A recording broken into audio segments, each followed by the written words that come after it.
so grand. From the reaches heights to Tour de France, you conquer every land with courage and resilience. سلام كم يتخونوا كبرات تخطاطلتي سي ام اكسترا شو لا توزينا سبورت حزنا لكم قريبنا لنا نمكتت لكم بخبرنا عدن ሓደ ካብቶም ኣውዳት ማውንቴን ባይክ ናይ ውሽጢ ሃገራት ብምውራድ ነቶም ንኣሽቱ ናብ ዝበፅሓ ክበፅሑን ከዓብዩን ኣብ ዓውዲ ብሽክሌታ ዘለዎም ድሌታ ቅናን ክውስኽን ዝተቃለሰ ኣሰልጣኒ መምህር መድሃኒት ተክለማርያም ኣብዚ እዋን እዚ ንሓንቲ ካብ ርእሲ ዓበይቲ ጋንታታት ብሽክሌታ ኤርትራ ዝኾነት ኤሪተል ማለት ቴሌኮም ማሕደር ፃውዒት ረኺቡ ከም ዝፍለጥ መምህር መድሃኒ ኣብ ተንቀንዲ ሕመረት መፈልፈሊ ማእከል ናይዞም ናይ ሕጂ መንእሰያት ዝኾና ክለባት ፅንዓትን ዓራግን ብምዃን ንዘለዎ ዓቕሚ ክዕብን ካብ ደረጃ ናብ ደረጃ ዕቤት ካብ ዘመዝግቡ ዘለዉ ሓደ እዩ ካብቶም ኣብዚ እዋን እዚ ተቐበልቲ ሕድሪ ብምዃን ኣብ ዓውዲ ብሽክሌታ ኤርትራ ዝርከቡ ከም ኣኽሊሉ ኣረፋይነ ጴጥሮስ መንግስቲ ኢዮል ሃብተኣብን ካልኦትን ኣብቲ ዝተቐዳዳማይ ዝምልምልን ዝነበራ ንኣሽቱ ክለባት ተመክሮ ዝቐሰሙን ብኡ ዝሓለፉን እዮም ኣብዚ እዋን እዚ ንሓላፍነት ምስልጣን ኤርተል ብወግዒ ተረኪቡ ዘሎ መምህር መድሃኒ ነታ ኣብ ዝሓለፈ ክለብ ኤርተል ዓባይ ክለብ ንኽትከውን ዘብቅዓ ብሉፅ ኣሰልጣኒ ብሓፈሽኡ 5 ግዜ ኣብ ቻምፒዮን ዞባ ማእከልን ዘዋሪት ዋንጫን ዝኣመሰለ ነብሲ ወከፍ ዓበይቲ ናይ ውሽጢ ሃገራት ውድድራት መንገድቲ ፍሉይ ተዘክሮ ዝሓደገላ ሙልጌታ ሰመረ ዝረኸቦ ተዓወታት ዳግማይ ክሕድሶ ዝለዓለ ርእሲ ምትእምማን ብኣካይታ ተነቢሩሉ ኣሎ ነዚ ዓቃልን ብሉፅና ኣሰልጣኒ ኣብ ዝመፅእ እዋን ፅቡቕ ናይ ስራሕ እዋን ብወገንና ንምንየሉ ኤሪተል ኣብዘን ዝሓለፈ ዓመታት መንገዲ ሓደ ካብ ገዳይም ተቐዳድሚ ብሽክሌታ ሃገርና ዝነበሩን ምስ ኣብ ግዚኡን ኣብ ዓበይቲ ብሽክሌታ ዓለምና ዝነበራ ባይክ ኤድን ኤምቲኤምን ኩቤካን ዝኣመሰለ ዝተፃወተ ኣብ 2017 ናይ መወዳእታ ውድድር ምስ ሰንበት ዘካየደ ወዲ 34 መንእሰይ ሜሮን ኣማኑኤል ንልዕሊ 2 ዓመታት ተመሪሓ ኣብ ዝተፈላለዩ ውድድራታት ታባዕ ውፅኢት ብምዝገባ ይፍለጥ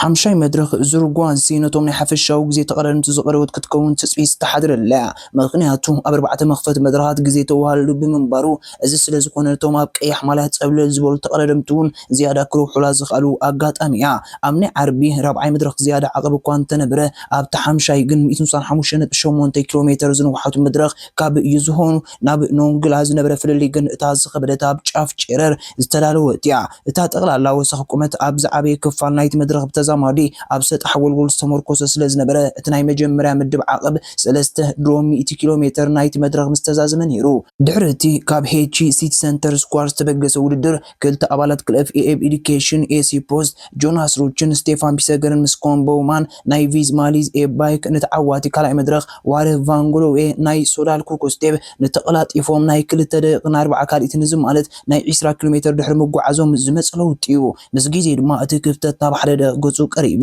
ኣባላት ክለብ ዲኤስኤም ፈርሚች ፖስቴንኤል ኦስካር ኦንሊ ኒማክስ ፖለ መስናይ ዲድል ትሬክ ኩዊን ሲሞንስ ኣብ ቅድሚት ተሓወስዎም ይኹን እምበር ንሩፅ ዘጋጠመ መውደቕቲ ነታ ቀላሲ ፀልዋ ይነበረን ቀልጢፉ ተሓዊስዎም ካብቶም መራሕቲ ዝነበረ ቦማን ውድድር ክዛዘም ዝተቃረበሉ ምስ ቪዝማ ሊክ ኤብ ባይክ ሳለ መሪፁ ነዚ ሓደገኛ ውሳኔ ከዓ ዝነበረ ናሃሪ ቢሰገርን ቫንጌል ዌን ከፃውሮ ስለ ዘይከኣሉ ጉዳይ ኮይኖም ቀልጢፎም ክፅርጉ ከለዉ ቦማን ድማ ስዒቦም ካብ ቅድሚት ወፃእ ተሪፉ ሎቶ ዴስቲኒ ነትናሪ ኣብ ቅድሚት ኮይነን ካፕተን ዝጓስያ ዝነበረያ ሌነርት ቫን ኣትፈልት ናይ መወዳእታ ስጉምቲ ንምውሳድ ድማ እጃም ተፃዊታ ኣብ ተወሳኒ ምድብ ሓደ ናይ ምዛም ዓቐብ ናይ ኖንግላ 3.2 ኪሎ ሜትር ምድያብ ምስ ማእከላይ ደረጃ 6.3 ሚእታዊ ዝነፃፀር ነይሩ ቀዳመይቲ ጉጅለ ካብታ ስዕባ ዝነበረት ናይ 1.5 ኪሎ ሜትር ጋፓን ፂፋትላ ኣብዛ መድረኽ እቲ ፈለማ ነቲ ዕድል ዝተጠቕመሉ ከዓ ዊለንስ እዩ ቪክቶር ላፋይ ኣባል ክለብ ዲካትሎን ኤጂአር ላሞንዲያለ ድማ ኣብ ድሕሪት ኮይኑ ከታተል ድሕሪ መውዓል ካብቶም ናይ መምላቕ ፍተነታት ዝገበሩ እዩ ንዝተወሰነ ሰዓታት ትውድር ብኸምዚ ዝቕፅል መሰለ ይኹን እምበር ተቐዳድምቲ ኤጂአር ቱላ ሞንዲያለ ኦንሊን ቫን ኢትቨልትን ባይታ ጣጢሖምሉ ብድሕሪ እዚ ቫን ኢትቨልትን እንግሊዛዊ ኦስካር ኦንሊ ሓሊፉ ብምኻድ ዝነበሩ ሓይሊ ኣኻኺቡ ናብ ቅድሚት መፅዩ ነቲ ውድድር ከዓ ብ3 ሰዓትን 36 ደቂቕን 18 ካልኢትን ነቲ ዝስዕቦ ዝነበረ ናይ 2 ካልኢት ርሕቀት ፈዲሁ ናብ ረብሑ ለዊጥዎ ስዒቦ ዝኣተወ ኦንሊ ድሕሪ ውድድር ዝሃቦ ጋዜጣዊ መግለፂ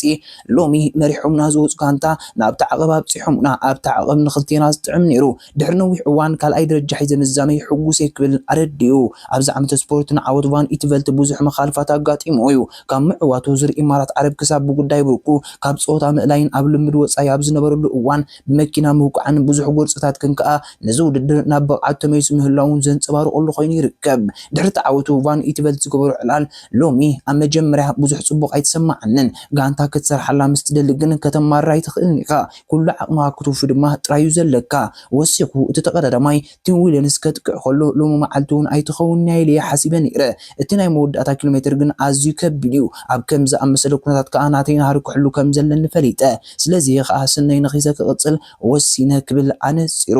ኣብ ወሳኒ መድረኽ ጂሲ ዘመዝግቦ ዓወት ናይ ድምር 19 ሰዓትን 29 ደቂቕን 50 ካልእትን ግዜ ነዚ ወዲ 23 ዓመት ቤልጅማዊ ተቐዳዳማይ ኣብ ቀያሕ ማልያ መራሕቲ ኣእትይወሎ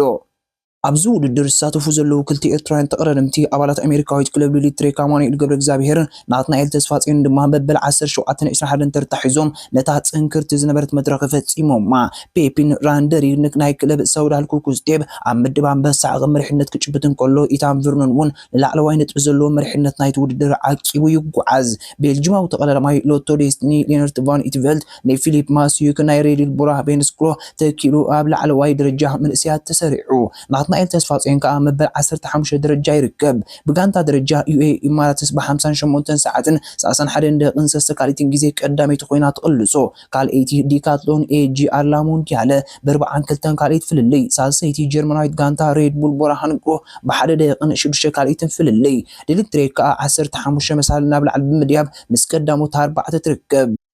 እዚ ዙር ሰንበት 134 ኪሎ ሜትር ዘጠቃልል ናይ መወዳእታ መድረኽ ከካሂድ እዩ 6 ዘዛሚት መድረኽ ኣብ ጎድናታት ናኒንግ ትካየድ ኮይና ተቐዳደምቲ ኣብ ነብሲ ወከፍ ዙርያ ክልተ ዓቐብ ክህልዎም እዩ ኣብዚ ናይ ቻይና ዝእንገዝ ዘሎ መበል 5 ሕታም ዝርጓን ጉፂ መንኮን ገብሎል ኮይኑ ይወፅእ ፅባሕ ትካየድ 1673 ሜትሮ ብራኸ ዘለዋ ወሳኒት መድረኽ ግልፂ ክትገብሮ እያ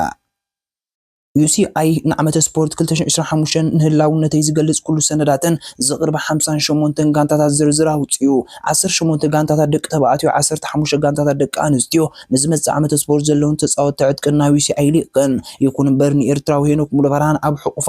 እትያ ፀምበረቶ ኣስታና ካዛኪስታን ነቲ ናይ ገደብ ግዜ ትሕዝቶኣ ከተቕርብ ኣይከኣለትን እዚ ጥራይ ዘይኮነ ክሳብ ሕትመት ድማ ብዛዕባ ኩነታቶም ንዝቐረበሎም ሕቶታት ኣይመለሰትን እታ ካብ ካዛኪስታን ዝመጸት ጋንታ ቻይናዊ ኣፍራይ ፍራየት ካርቦን ኤክሲኤስ ካርቦን ቴክ ከም ስፖንሰር ብምቕባል ኣብታ ጋንታ ዓብ ለውጥን ምድጋፍ ክትቅበሎ ነይርዋ ኣሰልጣኒ ጋንታ ኣሌክሳንደር ቬኖኮሮቭ ንሳይክሊን ኒውስ ኣብ ዝሃቦ መግለፂ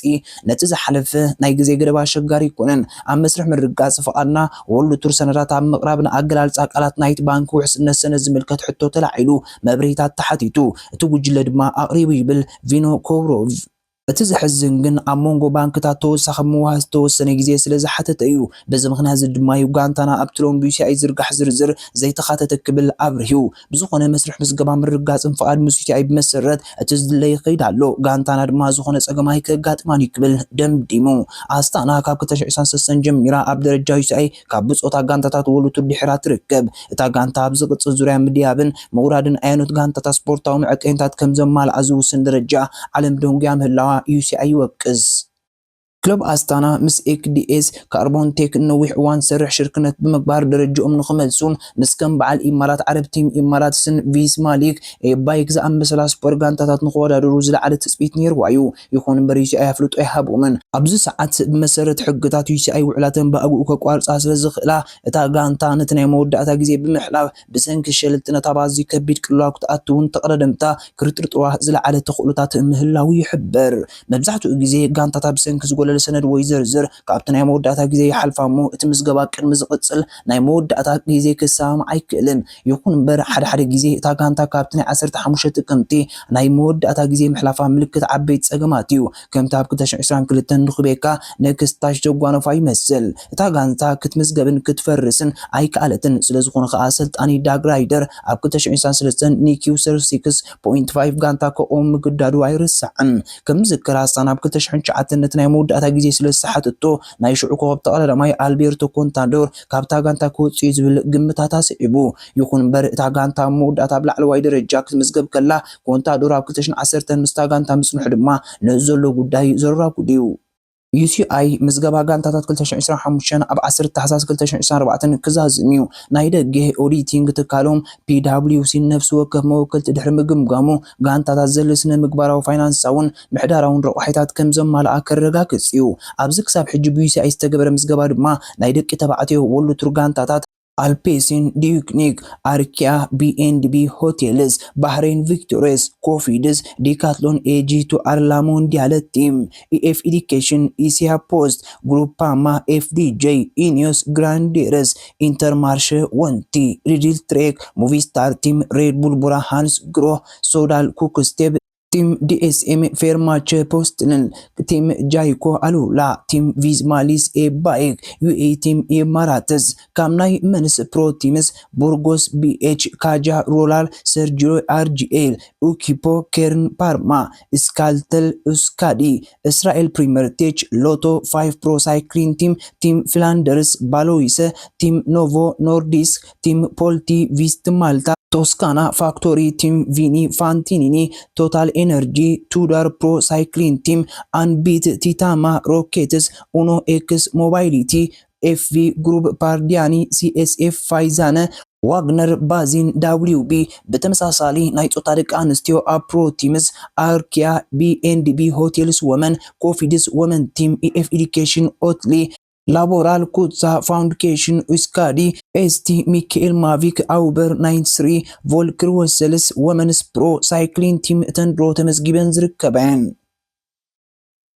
نيمار ناميرا كملسيو عسلطان على الهلال جورج جوسوس برازيلاو تጻዋታይ نيمار كام مارمت ሙሉ بملو كم زحاوي ረጋጊጹ እቲ አሰልጣኒ ወሲኹ ነይማር ኣብ ናይ ሶነ ጾታ ምሳና ጓዓዝ ምዃኑ ሓቢሩ አሰልጣኒ ጆርጅ ጆሱስ ነይማር ካብ ማርምት ሙሉ بملو ሓዊሎ ኣብ ዝቕጽል ጾታ ምሳና ክጓዓዝ ኢሉ ነይማር ዝሓለፈ ዓመት ብዘጋጥሞ ACL ማርምት ዝሓለፉ 399 መዓልታት ካብ ሜዳ ክርሕከም ዝተገደደ ክዝንጋዕ የብሉን ክለብ አልሂላል ካብ ሜዳ ኣውጻእ ዝገብሮ ጾታ ቻምፒየን ሊግ ኤስያ ሎምሶን ያንጻር ሕብራት ኢማራት ዓረብ አልዓይኒ ክትገጥምያ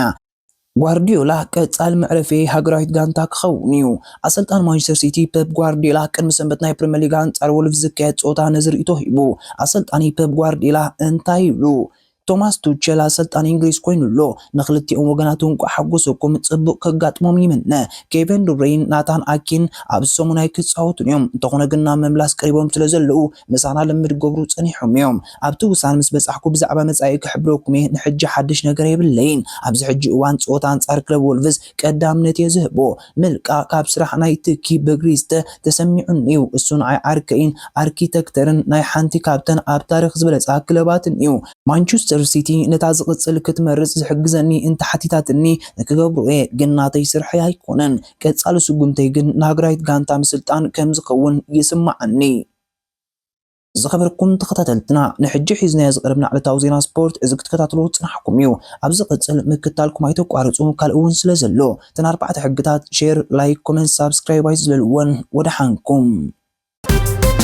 አንበሳ ቢልባዓል ስረ አንበሳ ቢልባዓል ስረ አንበሳ ቢልባዓል ስረ አንበሳ